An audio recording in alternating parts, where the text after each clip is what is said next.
Buenas tardes. A todos los amigos de Debates por el Bicentenario, me place saludarlos. El día de hoy hablaré sobre la batalla de Junín, que se desarrolló de la siguiente manera.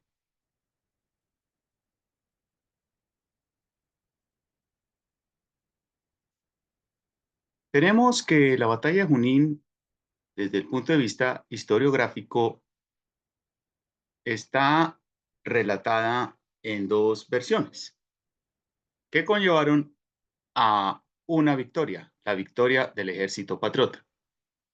¿Cómo fueron estas versiones? Miremos las siguientes diapositivas. En primer lugar, como antecedentes, tenemos las campañas de José de San Martín de 1820 a 1821, donde realizó una incursión naval y terrestre que logró bloquear a los realistas del Perú, españoles y americanos, para que especialmente los realistas peruanos se convirtieran al lado de la causa de la independencia, lo cual lo logró, y esto conllevó a que para julio de 1821 el libertador de Argentina y Chile llegara a Lima y declarara la independencia el 28 de julio de 1821, con lo cual empezó el declive del poder colonial en Perú.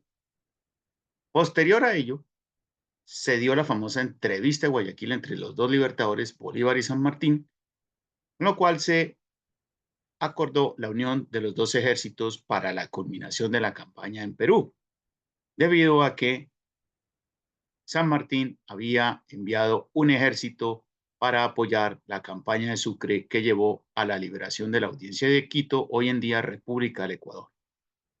Asimismo, posterior al retiro de José de San Martín, quien le dejó a los peruanos las instituciones de la nación peruana, tales como el Congreso, la bandera, el escudo, reformas políticas, administrativas, económicas, así como conformó un ejército significativo.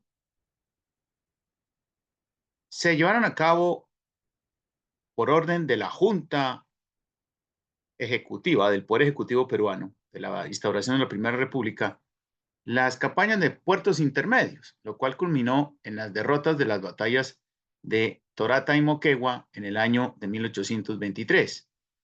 Esto conllevó a un golpe de Estado por parte del general Andrés de Santa Cruz, quien con un séquito de militares pusieron de presidente a Miguel Ribagüero, quien organizó junto con Santa Cruz la segunda campaña de puertos intermedios, y al mismo tiempo, en septiembre de 1823, se dio la llegada de Simón Bolívar a el Perú. Mientras llegaba Bolívar al Perú, el general Santa Cruz logró combatir con éxito a los españoles y derrotarlos en la batalla de Cepita o Cepita. Pero al no perseguir a las fuerzas realistas, estas se reunieron, es decir, el grueso del ejército se reunió, los ejércitos de Canterac, La Serna y Valdés, con lo cual pues tuvo que replegarse y volver hacia el norte. Tenemos que esta repliegue por parte de las fuerzas patriotas peruanas llevó a la sustitución de Ribagüero por Torre Tagle por orden del Congreso del Perú, el marqués de Torre Tagle, quien había declarado la independencia de Trujillo en diciembre de 1820, durante las campañas de San Martín. Torre Tagle, al quedar como presidente, se propuso organizar el Estado y coordinar con Bolívar la situación política del país y la culminación de la campaña militar.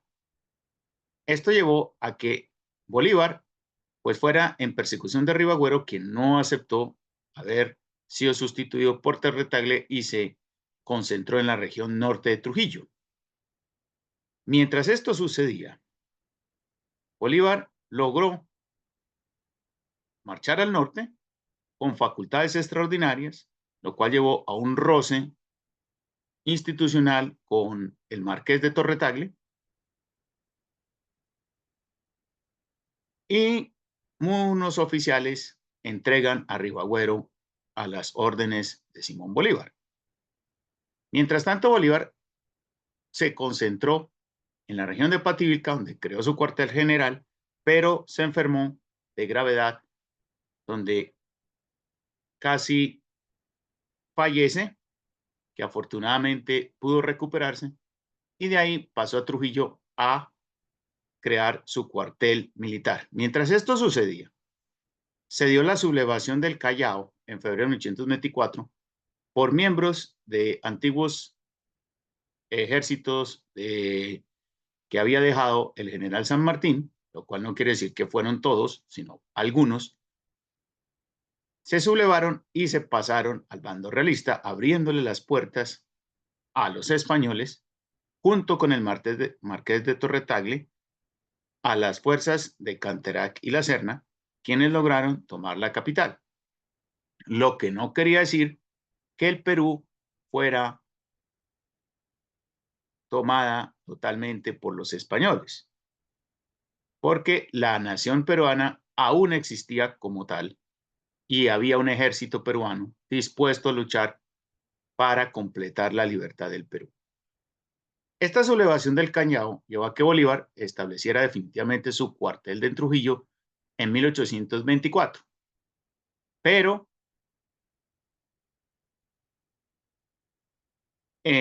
por los lados del ejército español se dio la sublevación del general Olañeta, quien aprovechó el cambio institucional que se había dado en España cuando los 100.000 hijos de San Luis entraron a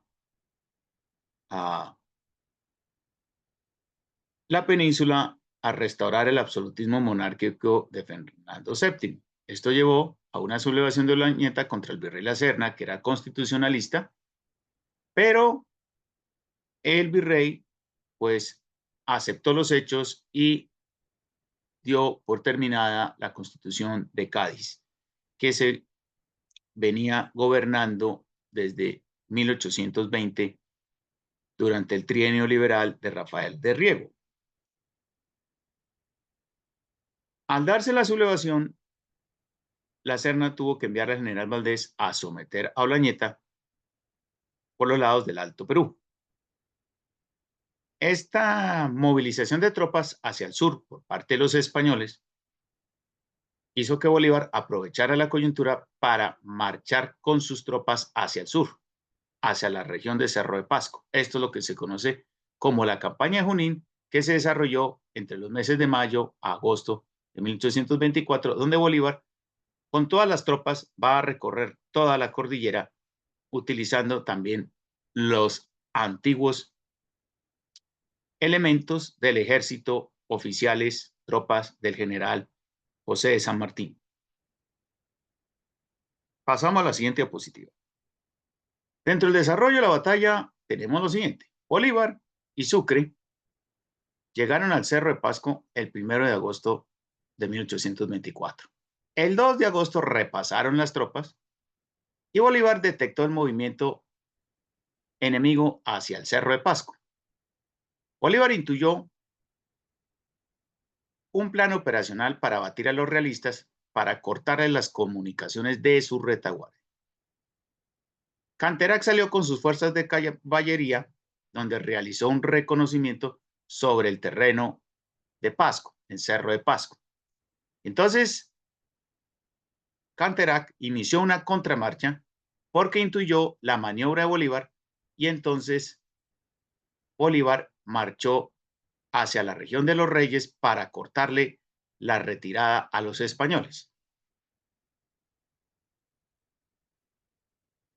El 6 de agosto, Bolívar se adelantó con la caballería, dejando atrás a la infantería.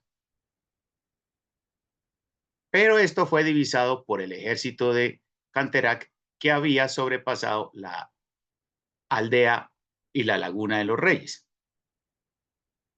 Entonces, esto llevó a que la movilidad realista dejó sin propósito los planes de Bolívar de cortarle la retirada por retaguardia al general Canterac.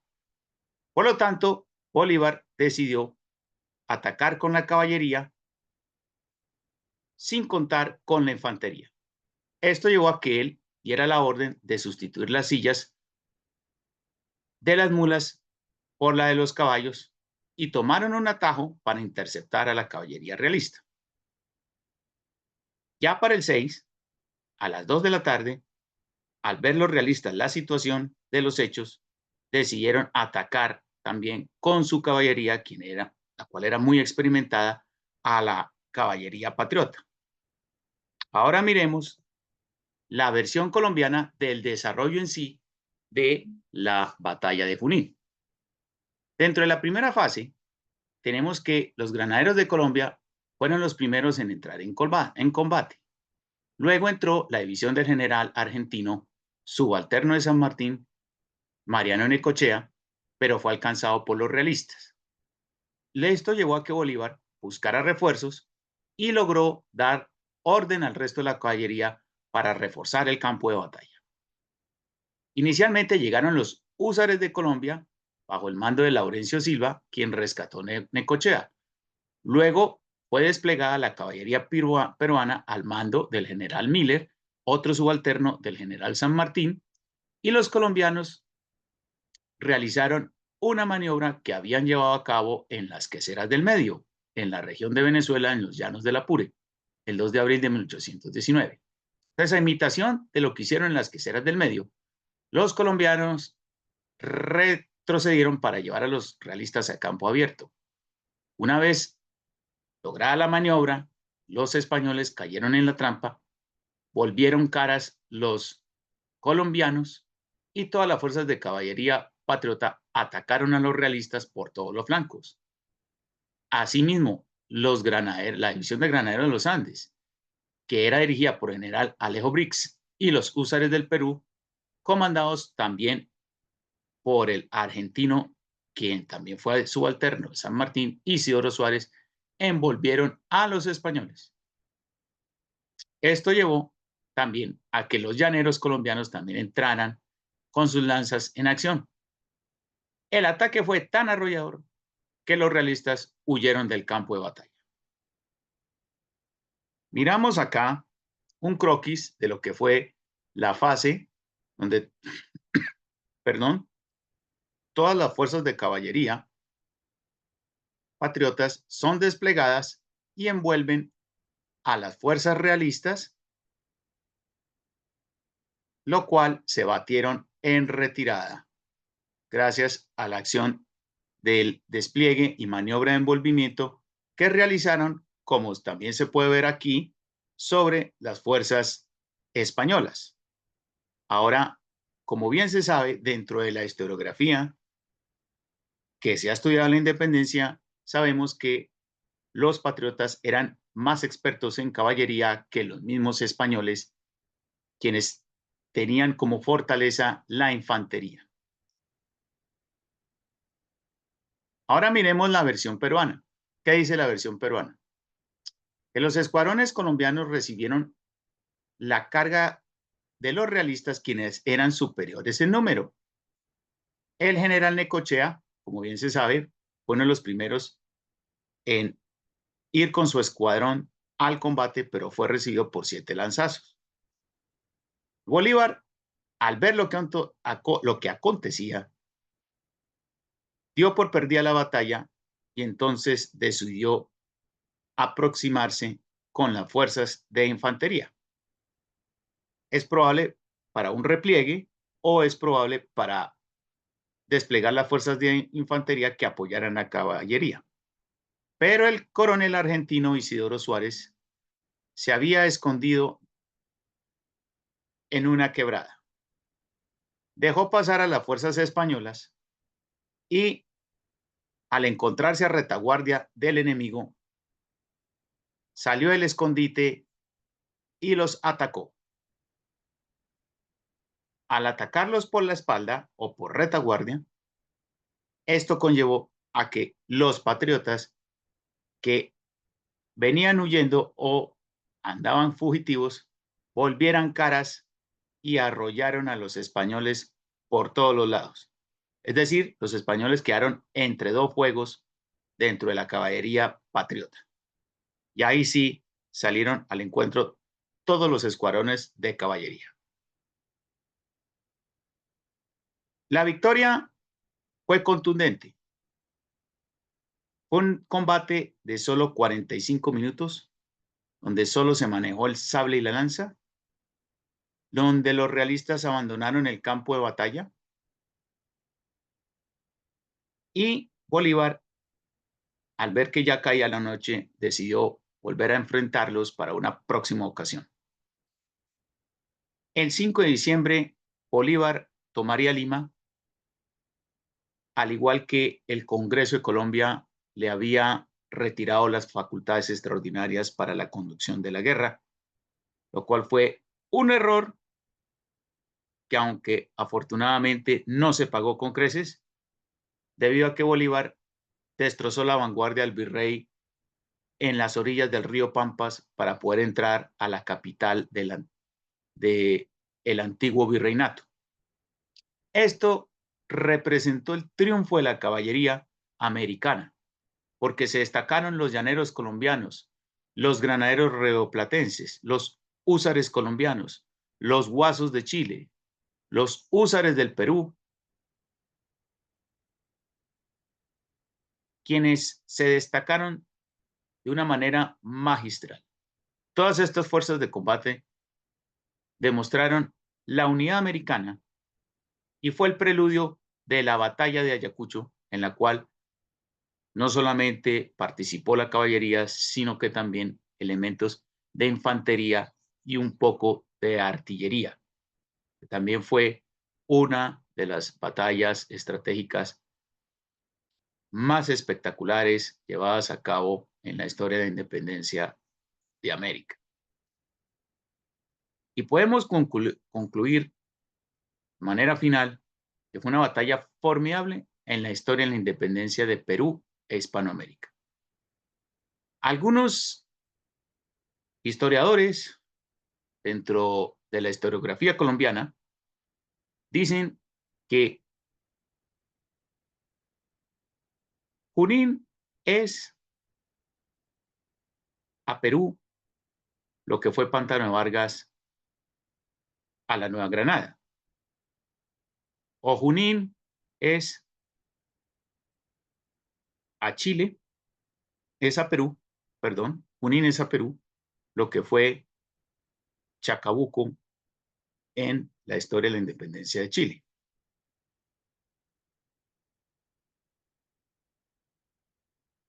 Una de las mejores batallas que se hayan visto en la historia de la independencia, y aunque hubo dos versiones, lo cierto es que hubo una sola victoria. Es probable que también las dos versiones lleguen a un punto de convergencia, en la medida en que si el coronel Isidoro Suárez atacó por retaguardia, es probable que simultáneamente las fuerzas colombianas, peruanas y argentinas llegaron en apoyo, y chilenas también, llegaron en apoyo en Necochea, realizaron la maniobra de llevarlos a campo abierto, los españoles mordieron el anzuelo,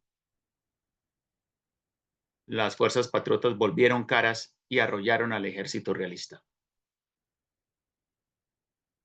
Una batalla que será estudiada dentro de la historiografía americana. Me place saludarlos. Con esto concluyo y que tengan un buen día.